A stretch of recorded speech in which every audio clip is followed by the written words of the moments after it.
Alhamdulillah Rabbil Alameen. Inshallah, now we are going to talk about the dreams in itself. What is the concept of dreams in Islam, and how do we see it? How do we understand it?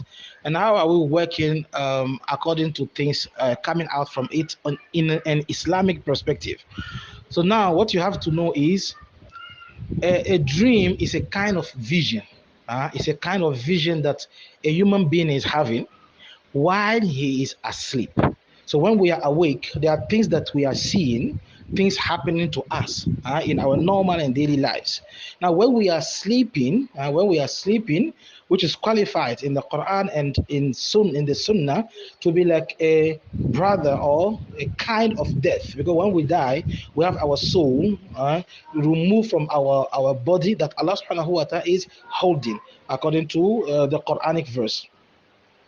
So when you see this one, you understand that this dream is what is when the person is asleep and the soul is out of the body, the person is having a kind of vision.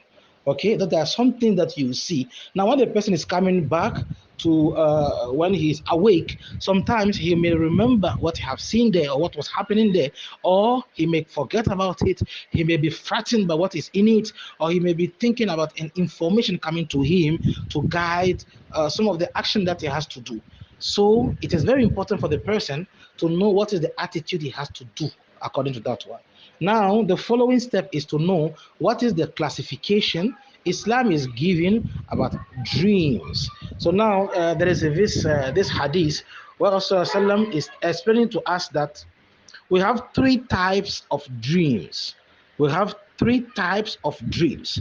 So the first one is called al-hadith an-nafs, hadith an-nafs. The second one is called hulum, and the third one is called al-ru'ya sadiqa.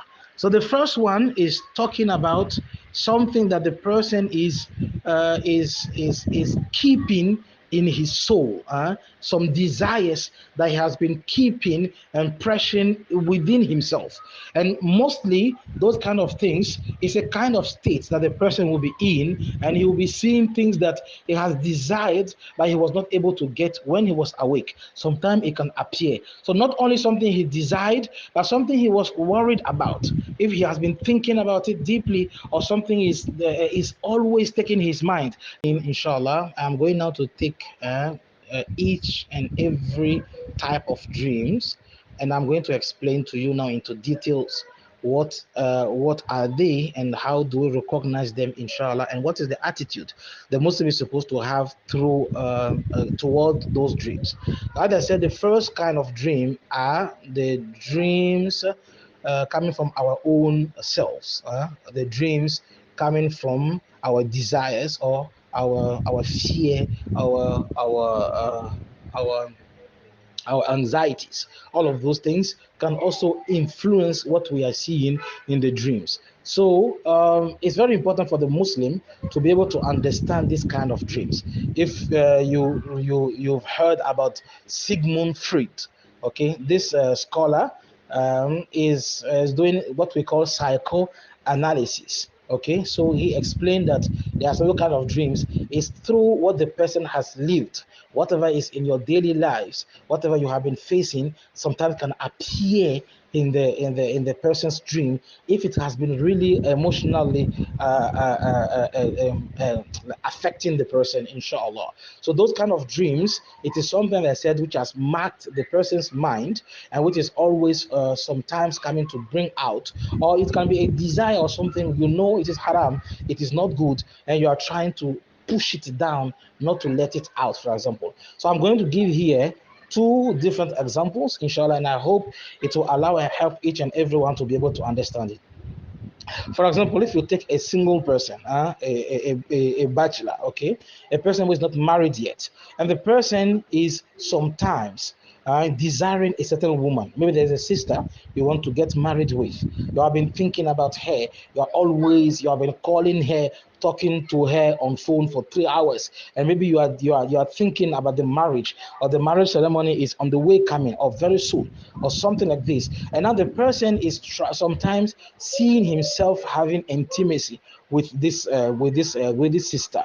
Okay, and now the person sometimes can be not be thinking about even this one.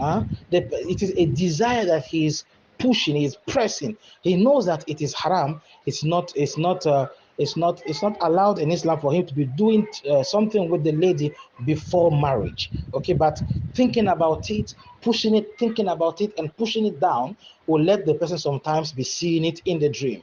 But sometimes you can also try to eat. At the second example, you can be sometimes thinking about a food. Maybe you want to eat a particular food, and you have been thinking about it. I will take an example. For example, a wachi or of jollof rice. And the person is thinking about it. He's going to this restaurant. They don't have it today. He's going to a different place. They don't have it today. He has been moving, looking for the food till he's not able to get it, and he'll go and sleep this way without being able to get this particular food. And sometimes this is what is revealing in the dream. When he'll be sleeping, he can see himself eating this kind of food. Those kind of dreams are dreams that you can understand that you were thinking about it the previous day, or the previous night, or something like that, but you know that you will be thinking about it recently. Okay. بسم الله الرحمن الرحيم ثم الصلاة والسلام على أشرف الأنبياء والمرسلين الحمد لله رب العالمين الحمد لله رب العالمين الحمد لله وكفى. So as I was saying, inshallah,